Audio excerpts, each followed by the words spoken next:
Министерство юстиции отказалось выдавать свидетельства о рождении и смерти крымчанам в течение суток. Правозащитники считают это нереальным и предлагают использовать опыт Молдовы и Грузии.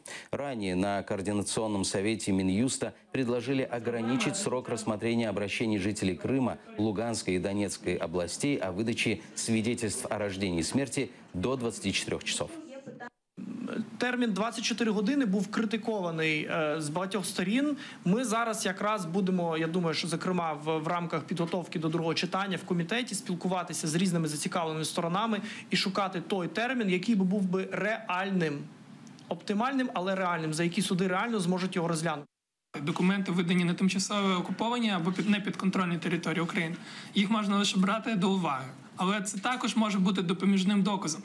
Якщо я не помиляюся, у законодавстві Грузії це сприймається як просто додатковий письмовий доказ. У Молдові це ще більш просто, що там можна сказати, що лише на декларації того, що дитина народилася, базується реєстрація факту народження.